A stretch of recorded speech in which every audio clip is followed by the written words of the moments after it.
이미 지난주에 우리는 두 가지를 살펴봤는데요. 하나는 루디아와 그의 가정이 예수를 영접한 것이 첫 번째 열매였다라고 볼 수가 있습니다. 또 하나는 점치는 귀신 들린 여종을 예수님의 이름으로 붙인 사건이 두 번째 열매라고 얘기할 수가 있고요. 나머지 하나는 오늘 말씀에서 한번 생각해 보려고 합니다. 오늘 본문 19절에서 21절 말씀 우리 같이 한번 읽어보겠습니다.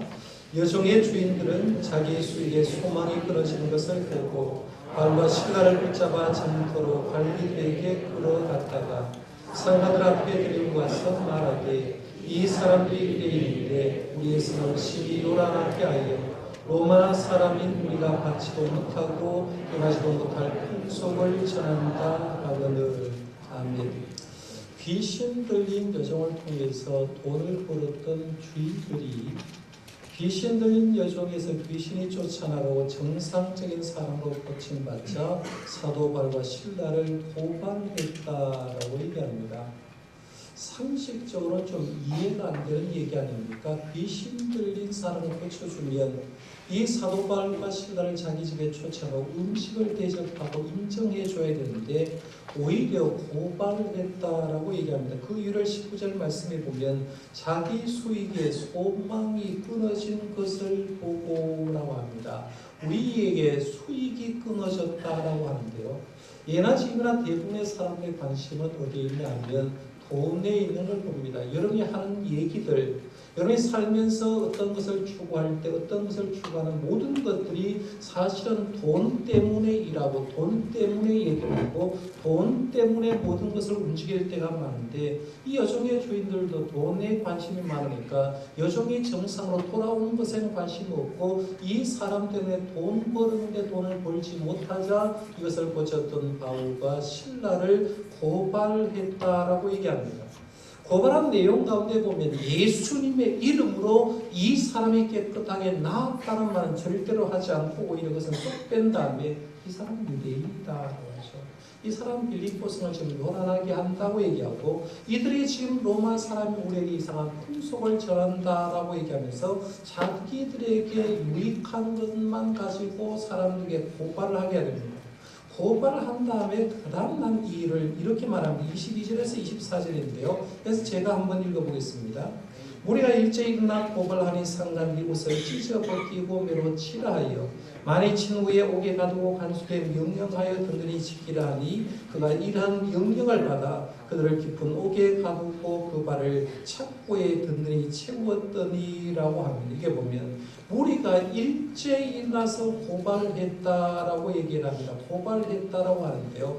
우리가 일제히 일어났다니 아마 군중 심리가 발동되지 않았을까라고 생각하는데 빌립보 장터에서 고발하는 거죠. 그러니까 보통 장터라고 얘기하면 목련시장이다, 아니면 서문시장 같은 그런 장터를 얘기하면 안 됩니다. 여기서 장터는 아고라를 얘기하는데 이스라엘 사람이나 그 모든 사람이 그 시대에는 어떤 많은 사람이 모이는 광장을 얘기합니다. 토론하고 철학을 논하고 어떤 것을 재판하는 그 장터를 얘기하는데 이 아고라에 모여서 군중 심리가 확장되면서 바울 죽여라, 신라 죽으라고 얘기하는 거예요. 이렇게 군중의 움직임에 요동이 일어나자 상관들은 큰일 난 거죠. 왜냐하면 이 로마차에 사는 사람들은 나라가 평안한 게 중요한데 뭔가 들썩들썩하고 움직임에 보이니까 결국에는 상관들이 부하들에게 명령합니다. 저 사람들 옷을 찢어라, 벗겨라 라고 얘기한 다음에 배로 치라고 얘기합니다. 사도 바울과 실라는 아마 이때에도 39대 태형을 맞았으라고 추정합니다.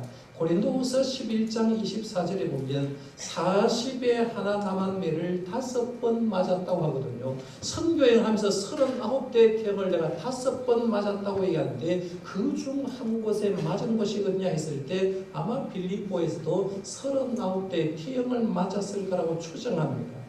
39대 태형. 우리는요 그냥 39대 태형 맞았다고 말로만 하기 때문에 그렇습니다만 태형을 맞았던 사람의 입장에서 한번 생각해 보는 거죠. 예수님도 십자가를 지기 전에 39대 태형을 만났는데 그리스도의 순환이라는 영광을 보면서 그 피 흘리는 모습을 보면서 얼마나 고통스러울까 생각하는데 이 사도 바울과 실라도 39대 태형을 맞고 그 다음에 감옥에 갔습니다. 바울이 깊은 감옥에 갇히는데요. 바울이 갇힌 빌립보 감옥, 지금도 빌립보에 여행을 하면 여기가 사도 바울이 갇혔던 감옥입니다 라고 와서 성지 순례를 하는 곳이 바로 여기인데 아마 이 돌로 된 그 앞에 이제를 가면 지하로 빌립보 감옥에 사도 바울이 갇혔다라고 얘기를 합니다.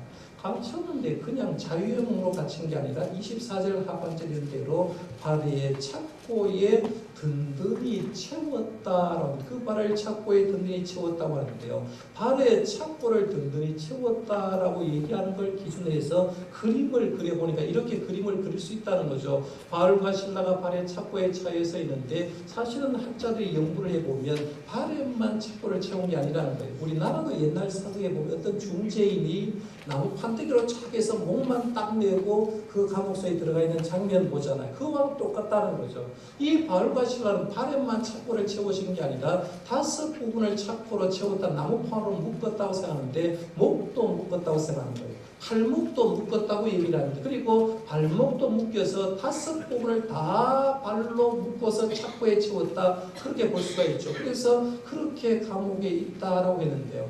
여기까지 내용을 많이 생각해보면 좀 의문점이 하나가 있어요. 바울과 실라는 여주인이 고발할 때, 상관들이 옷을 벗기고 매라고 치라고 할 때, 그리고 실제적으로 39대의 매를 맞을 때 사도 바울이 아무 얘기를 안 하더라는 거죠. 한번 생각해봐요. 바울과 실라가 매를 맞을 때 왜 때려? 라고 얘기할 수가 있죠. 난 무지하니까 왜 나를 때리냐고, 좀 알아보고 좀 때리라고, 얘기 좀 해보자고, 재판장 한번 만나보자. 나 왜 재판도 못 받고 받을 수 있냐, 이렇게 맞을 수 있냐. 그리고 이 빌립보의 시장 한번 만나보자 라고 말하면서 자기의 애매한 권한을 충분히 얘기할 수가 있는데 빌립보 감옥에 들어와서 있을 때까지 그 얘기를 하는 장면이 하나도 없다는 거죠. 오유와 겸손한 가운데 그 모든 것을 수용하는 걸 봅니다. 베드로전서 2장 19절에 보면 이런 말씀이 있거든요. 부당하게 고난을 받아도 하나님을 생각함으로 슬픔을 참으면 이는 아름다우나라고 했어요. 성도의 성품 가운데 좋은 성품이 뭐냐면 예수님을 증거하다가 복음을 전하다가 하나님을 믿다가 부당하게 고난을 받아도 하나님을 생각함으로 슬픔을 참는 것이 참 아름답다라고 얘기합니다. 어쩌면 우리가 믿고 있는 예수님도 그런 분 아니겠습니까? 예수님 아무 죄가 없으셨죠. 그런데 대제사장이 고발했습니다. 총독 빌라도가 사형 언도를 내립니다. 주님도 아무 죄가 없는데 39대 태형 맞았잖아요. 빌라도의 관정에서 39대 태형을 맞았습니다. 그리고 그 무거운 십자가를 지고 그 빌라 돌로로사 글을 걸으면서 하나님 앞에서 그 무거운 짐을 가지고 12번 실려서 십자가 골고다 언덕까지 갔습니다. 십자가에 달리셔서 그 어려운 시간 6시간을 보내면서 주님의 입에는 한 번도 자기를 때리는 사람에게 항변하지 않았습니다. 자신에게 부당한 고통을 하나님을 생각함으로 참았더니만 거기에서 구원의 길이 열렸다 하는 걸 봅니다. 우리가 신앙생활하면서도 마찬가지죠. 세상을 살다 보면 애매한 고난 당할 때가 많아요. 특별히 교회에서 할 때도 마찬가지. 우리 예수 믿는 구원의 공동체 다 하나님을 믿는 사람이라고 얘기하지만 나는 아무 잘못이 없는데 나를 향하여 애매한 고난으로 모함할 때가 있다는 거죠. 그때 어떤 사람은 좀 성격 급하면 그것을 좀 찾아보려고 합니다. 누가 날 이렇게 괴롭히냐고, 나 아무 죄가 없는데 하면서 자기를 항변하려고 하는데 가장 아름다운 신앙의 모습은 뭐냐면 부당하게 고난을 받아도 하나님을 생각함으로 참는 것이 자신의 신앙의 유의라는 거죠. 그러니까 우리가 신앙생활과 시간한 것이 있으면요, 예수님 때문에, 교회를 위한 것 때문에 참는 고난이라면 참을 수 있는 여러분들 되시기를 바랍니다. 이게 신앙의 덕목인 거예요. 그러면 투성이가 된 채 감옥에 가 있는 바울과 실라가 과연 어떤 모습을 하고 있는가를 좀 생각해 보려고 하는데 한번 감옥 안에 들어가고 있습니다. 25절 말씀입니다. 25절 같이 한번 읽어봅니다. 시작. 한밤중에 바울과 실라가 기도하고 하나님을 찬송하며 죄의 수들이 듣더라. 한 번 더 읽어봅니다. 한밤중에 바울과 실라가 기도하고 하나님을 찬송하며 죄의 수들이 듣더라. 아멘. 한밤중에라고 했어요. 한밤중에. 우리 몰라도 39대 태형을 맞고 착고에 차여서 감옥에 들어온 순간 사도 바울과 실라는 의식을 잃지 않았을까 이런 생각해 봅니다. 39대 태형 맞았습니다. 예수님도 가다가 쓰러졌으니까 거기에다가 바울과 실라는 아마 저녁 무렵에 맞았을지 모르지만 배가 고픈데 저녁 대접하는 사람 없죠. 허기진 채 있었습니다. 그리고 아까 봤던 빌립보 감옥 속에 들어왔으니 감옥에 참 냉기가 자기에 흠습하지 않겠습니까? 39대 매를 맞고 저녁은 먹지 못하고 감옥에 찬 공기가 들어오는 순간 감옥에 들어가는 순간 이 사도 바울과 실라는 그 순간 들어오면서 의식을 잃어버렸다고 생각합니다. 기절했을 겁니다. 의식을 잃어버리고 있대 드디어 정신을 차린 시간이 언제냐면 한밤중이라는 거죠. 정신을 차려보니까 한밤중인데 정신을 차려서 사도 바울과 실라가 지금 뭘 하고 있느냐면 하나님께 기도하기를 시작했다고 합니다. 하나님께 기도하고 그리고 기도가 끝난 다음에 하나님을 찬양하기 시작했다고 하는데 이 찬양은 우리가 하는 기도 찬양 같은 찬양이 아니라 시편을 이스라엘 사람들은 찬양으로 옮겼기 때문에 시편을 가지고 읊조렸다는 거죠. 하나님께 참 읊조렸다는 거예요. 정말 여러분들 이랬으면 얼마나 좋겠습니까? 이해할 수 없는 일을 겪었을 때, 때로 손해를 보았을 때, 억울한 일을 당했을 때, 배신을 당했을 때, 그 순간은 너무나 충격이 커서 제 정신이 아니더라도 정신을 차린 다음에는 하나님을 보게 되고 하나님을 본 다음에 찬양하고 기도하는 사람만 된다고 하면 우리 참 믿음의 사람이라고 볼 수가 있죠. 믿음의 사람일수록 좀 영성이 깊다는 사람일수록요 절망의 환경에서 하나님을 쳐다보고 기도하고 찬송했음을 봅니다. 성경의 한 사람 예를 든다고 하면 욥을 들 수 있죠. 욥이 사탄이 시험했습니다. 그 많던 재산 하루아침에 갚버렸죠. 10자녀 폭삭집이 주저앉아서 10자녀 한순간에 죽었습니다. 아마 보통 사람 같으면 미쳐버렸습니다. 그런데 욥은 그런 형편에도 하나님께 뭐라고 합니까? 주신 이도 여호와시오 거두신 이도 여호와시오니 여호와 이름이 찬송을 받으실지니이다 라고 말하면서 그 순간 정신을 차리고 하나님을 향하여 기도와 찬송을 드린 걸 봅니다. 우리나라의 기독교 역사 가운데 손양훈 목사님도 그런 분 아닙니까? 여순 반란 사건 때 두 아들 손동인이와 동실이 잃어버렸잖아요. 동시에 두 아들 잃고 두 아들 장례식에 손양훈 목사님 거기에 모인 조문객들과 성도에게 답사를 하는데 이렇게 답사합니다. 나 같은 죄인의 혈통에서 순교의 자식이 나게 하셨으니 하나님 감사합니다. 삼남 삼녀 중에도 가장 아름다운 두 아들을 바치게 하셔서 감사합니다 라고 말하면서 9가지의 감사 제목으로 하나님께 감사를 하면서 두 아들을 장례식을 치르면서 하나님을 향하여서 감사하고 찬양하는 걸 보게 됩니다.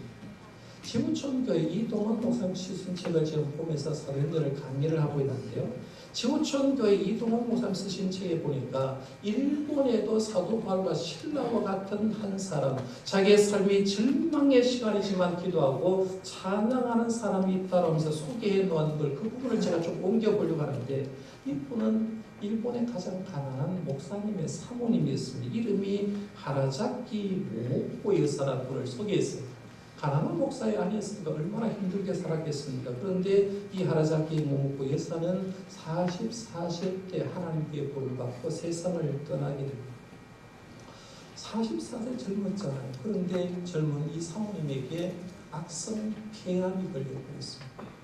악성 폐암 선고를 받았는데 차마 그 말을 들었던 남편 목사님이 사모님에게 얘기를 보내줍니다. 당신 악성 폐암이라고 얘기하지 못하고 한참을 지나서 그래도 죽어가는 저 아내에게 당신에 대해서 얘기를 해야 되겠다라고 생각되고 나중에야 아내에게 얘기합니다. 당신 악성 폐암인데 의사가 얼마 살지 못한다고 하네라고 얘기를 했습니다. 남편을 통해서 악성폐암이고 며칠 살지 못한다는 그 소리를 들은 다음에 이 모모코 여사는 남편에게 부탁을 합니다. 나를 위해서 노트 2권만 좀 사달라. 노트 2권만 사달라. 그날부터 있는 힘을 다해서 매일매일 일기를 시작합니다. 생명이 붙어있는 44일 동안 죽기 이틀 전까지 매일매일 글을 쓰기 시작합니다. 그리고 사실은 죽기 하루 전날도 힘이 없어 쓰지 못하고 구술로 자기 남편이 대신해서 썼는데 남편에게 악성폐암에 걸렸다는 말을 듣는 그날 일기 내용입니다. 그날이 1978년 6월 28일 수요일이었습니다. 일기입니다. 내 마음은 주께 경배하며 내 영혼은 내 구원에 되신 하나님을 기뻐하노라. 오늘이란 날 1978년 6월 28일을 나는 분명히 적어 놓아야 하겠다. 오늘은 내 길지 않은 생애에 있어서 획기적인 날이 되었다. 나의 생애는 오늘부터 시작된다. 이제부터가 진정한 삶이다. 악성폐암으로 죽는다는 말을 들었던 그날 내 마음은 주께 경배하며 내 영혼은 내 구원의 하나님을 기뻐하노라 하면서 찬양을 했습니다. 그로부터 한 달 정도 지난 다음에 7월 30일이었습니다. 주일입니다. 주일날 다른 성도는 자기 사모니까 다른 성도는 예배당에 나가는데 그날 길게 딸려서 예배당에 갈 수가 없습니다. 자기 남편은 예배당에 가서 예배를 인도했겠죠. 교회에서 예배를 인도하는 남편 그리고 교회에서 예배를 드리는 성도님을 생각하면서 병실에서 다음과 같은 시 한 편을 그 노트에 적게 됩니다. 시 내용은 이렇습니다. 내 신음이여 내 찬미의 노래가 되어라. 내 괴로운 숨결이여 내 신앙의 고백이 되어라. 내 눈물이여 내 노래가 되어라. 주님을 찬양하는 내 노래가 되어라. 내 병든 육체에서 나오는 모든 숨결이여 호흡의 곤란이 기침이여 주님을 찬양하여라. 내 열이여 땀이여 내 숨결이여 최후까지 내 구원의 주를 찬송하라. 내가 악성폐암에 걸려서 며칠 남지 않는다고 얘기하면 여러분 우리가 그 순간에 과연 이런 고백을 할 수 있겠습니까? 내 모든 어려움이 주님을 찬양하라고 얘기를 하고 있는데요. 위대했던 신앙의 인물들을 보니까 자기 삶이 절망의 환경에도 하나님께 기도하고 하나님께 찬양하더라는 저와 여러분도 우리의 신앙의 상태가 지금 좋습니다. 그러나 때로 절망의 환경에 간다고 할지라도 그 시간에도 하나님께 기도하고 찬송하는 성숙한 그리스도인이 되시기를 바랍니다. 오늘 말씀에 보면 바울과 실라가 절망의 환경에서 기도를 했는데 그 기도와 찬송을 말씀해 보니까 죄수들이 들었다고 하죠. 말씀 25절에 있어요. 한밤중에 바울과 실라가 기도가 하나님을 찬양하며 죄수들이 듣더라라고 했어요. 여기서 듣더라는 말은 헬라의 원어의 의미는 뭐냐면 주목하여 경청하다는 뜻입니다. 주목하여 경청하다, 근성으로 들었다는 말이 아니에요. 우리가 설교를 하는데 어떤 사람은 제가 설교를 하고 강구를 해도요. 분명히 제가 얘기를 했는데 안에가 모르는 거 있어요. 한쪽 귀로 들고 한쪽을 흘려버려야 되는데 여기서 들었다는 말은 그런 뜻이 아니라는 거예요. 주목하여 들었다는 말은 주목하여 경청했다는 말입니다. 한마디로 말해서 사도 바울과 기도하는 말, 사도 바울과 실라가 찬송하는 찬송을 집중해서 경청했다는 거죠.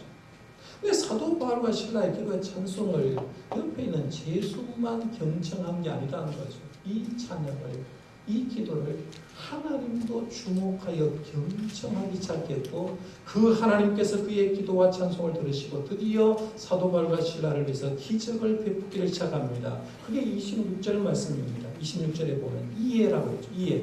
사도 바울과 기도하고 찬송했을 때 결국엔 이에 갑자기 큰 지진이 나서 옥타가 움직이며 문이 곧 다 열리며 모든 사람이 메인 것이 다 벗어진지라라고 했습니다. 사도행전 12장에서 우리 이전 비슷한 이적을 이미 생각했습니다. 그렇죠? 야고보 사도가 순교하고 베드로 사도를 잡아서 사내들을 통해서 죽이려고 감옥에 쳐넣어버렸습니다.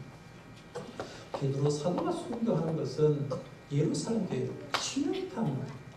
예루살렘에 있는 교인들이 마가의 다락방에 모여서 사도 바울이 베드로를 살려달라고 간절히 하나님께 기도했더니만 하나님께서 그 밤에 그 기도를 들으시고 죽기 전날 밤에 천사를 보내주었지 않습니까? 천사를 그 감옥에 보내줬는데 천사가 가서 사도 바울을 깨우는 순간에 사도 베드로에 묶어있던 쇠사슬이 풀어졌다고. 천사가 일어나라 가자 그래서 첫째 파수, 둘째 파수 지나고 시내로 향하는 옥문을 향했는데 문이 저절로 열렸다고 했죠. 여기에서 오토매틱 도어가 나왔다. 그래서 오토매틱 도어를 개발하는 사람이 이 말씀을 보고 사람이 지나갈 때 저절로 열리는 문을 만들었으면 좋겠다 해서 지금 우리는 그런 문을 다니고 있다고 했는데 빌보 감옥을 가만히 보면 천사 대신에 뭘 보내주느냐 하면 지진을 일으켰잖아요. 지진을 일으켰어요. 지진이 나게 했고 지진이 나자 옥토가 움직였습니다. 감옥 문이 열렸고 죄수들이 매였던 착고도 풀렸다라고 얘기합니다. 방법은 달라요. 분명한 방법은 다른데 어떤 사람에 따라 형편에 따라서 역사는 방법은 다르지만 분명한 사실은 하나님의 사람을 하나님은 지켜주고 있다는 거죠. 기적을 통해서 지켜주고 있다는 거예요. 저는 바라기는요.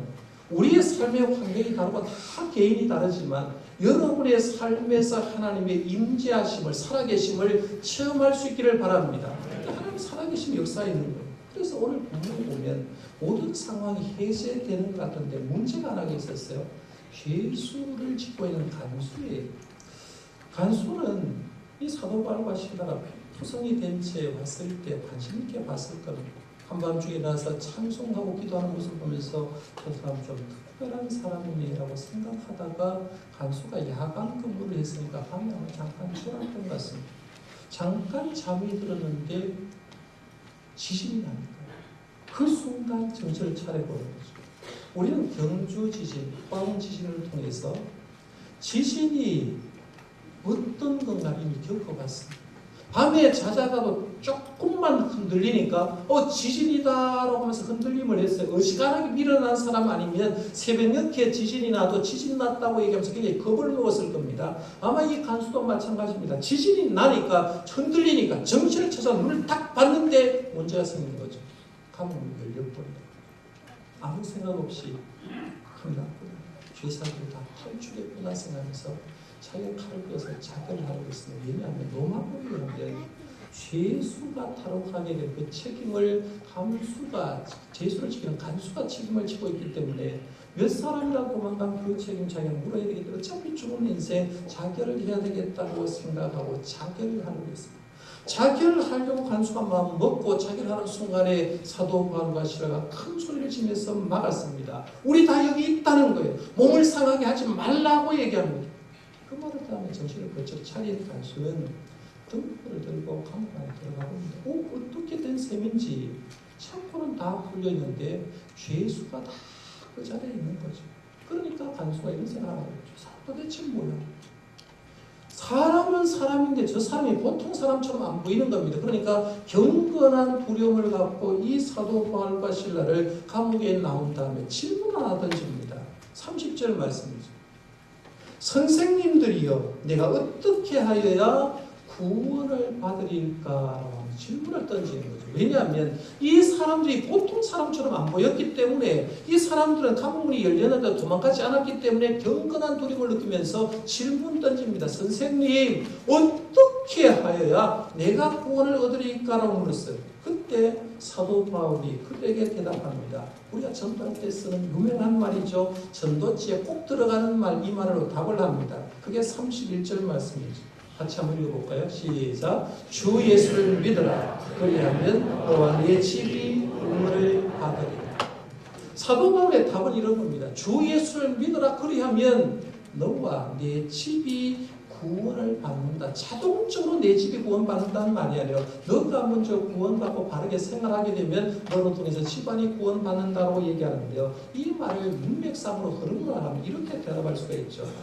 네가 지금까지는 간수로 로마 황제를 섬겨왔다. 세속적으로 로마 황제를 향해 충성을 다하고 있지만 이제는 생각 바꿔라는 거죠.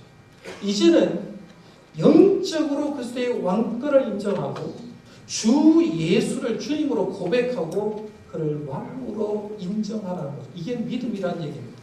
지금까지 우상 섬겨왔고 돈 섬겨왔고 명예 섬겨왔고 세상 섬겨왔지만 네 양심 깊은 곳에서 이제는 예수님을 섬겨라. 예수님을 왕으로 모셔라. 그게 바로 믿음이라는 거예요. 그러면 예수님을 네 믿음으로 섬기고 왕으로 섬기면 예수님 통해서 너는 구원받고 너의 집안도 구원받게 된다고 얘기합니다. 그리고 이어서 이 간수와 그 집 사람에게 복음을 위해서 전합니다.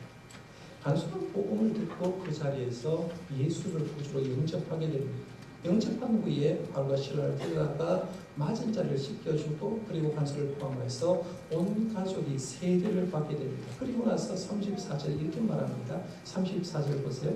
그들을 데리고 자기 집에 올라가서 음식을 차려주고 그와 온 집안이 하나님을 믿음으로 크게 기뻐하니라 했는데, 지난 시간에 생각한 루디아도 자기가 예수를 믿고 나니까 사도 바울이 한 말이 나를 예수 믿는 자로 알거든, 주 믿는 자로 알거든, 다른 데 가지 말고 우리 집에 와서 무교하라고 했다는 거죠.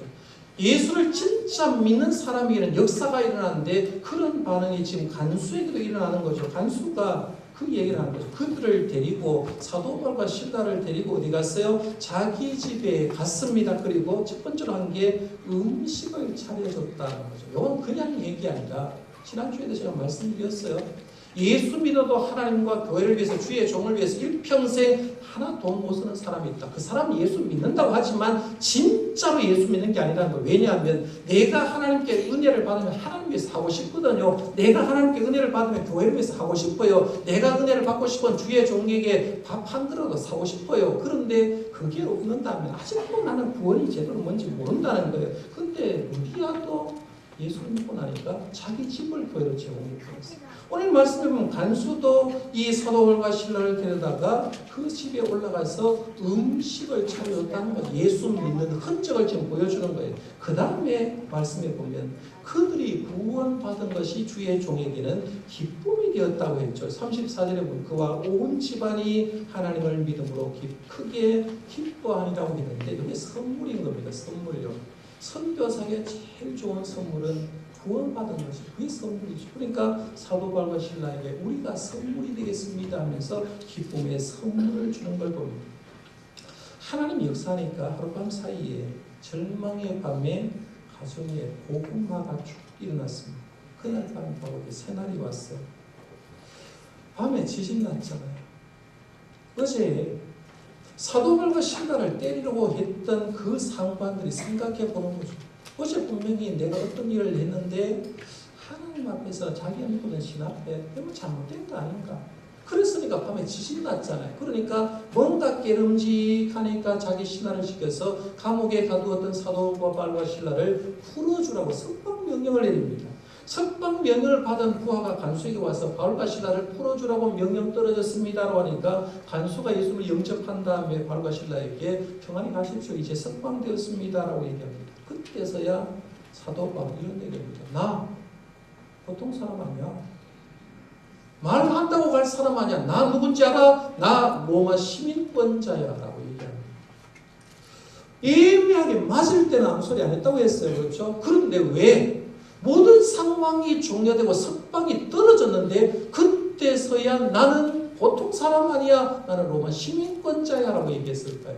이유가 있습니다. 다 생각할 수는 없지만 로마 시민권이 얼마나 파워가 있는 것은 다음에 한번 생각하기로 하고요. 바울이 로마 시민권자를 마지막에 밝힌 이유 세 가지를 얘기하면 첫 번째는 간수의 믿음을 굳건하게 하기 위해서입니다.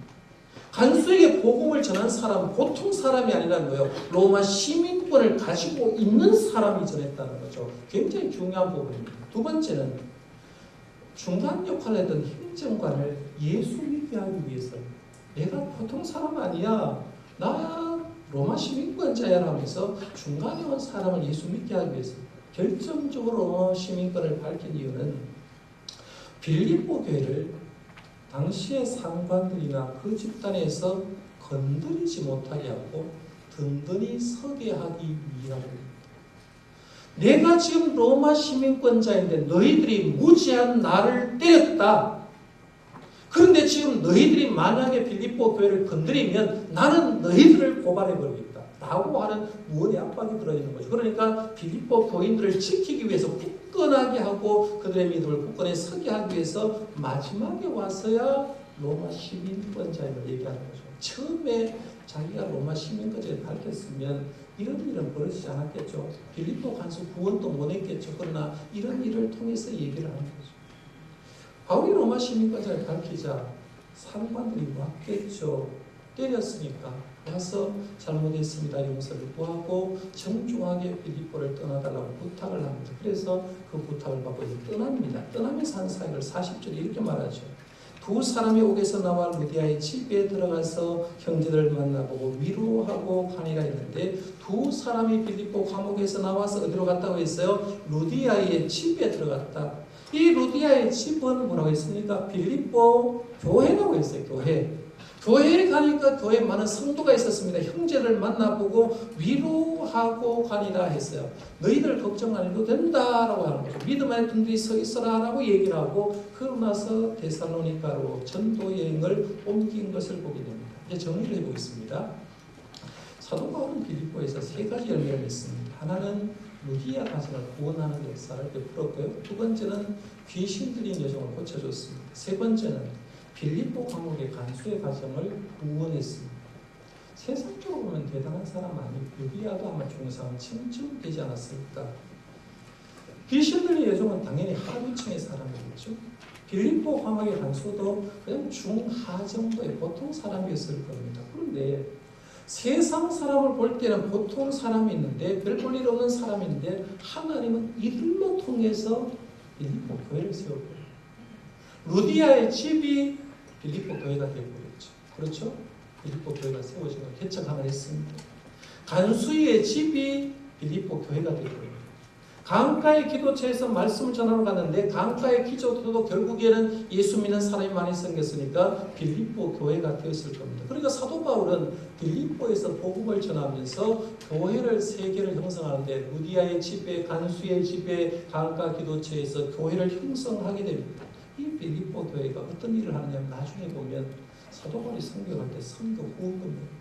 사도 바울이 로마의 옥중에 갇혀 있을 때 선교비를 이어서 후원해 주는 걸 보고 사도 바울은 빌립보 교회를 생각하면서 나는 너희들만 생각해도 기쁘다로 말해서 빌립보서에 보면 13번이나 기뻐하라 기뻐하라 기뻐하라 기뻐하라고 얘기해요. 13번이나 기쁨에서 신을 빌립보 교회를 위해서 보내는 걸 보입니다.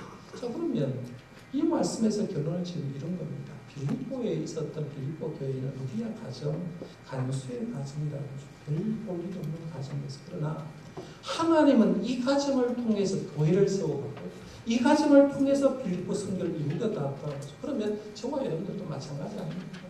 나 별일 볼 일 없어도 내가 하나님께 예수를 믿음으로 내 가정이 교회만 된다면 하나님의 나라가 확장되는 줄 믿으시길 바랍니다. 여러분이 어떤 존재냐는 거죠. 그래서 우리 교회 공동체는 저와 여러분들이 하나님 앞에 한 사람 쓰는 것이 얼마나 중요한지를 믿고요. 여러분이 주님 앞에 쓰이고 여러분의 가정이 주님 앞에 쓰임받는 그런 가정 되셔서 우리 모두로 통해서 하나님의 역사가 일어날 수 있기를 바랍니다. 기도하겠습니다. 하나님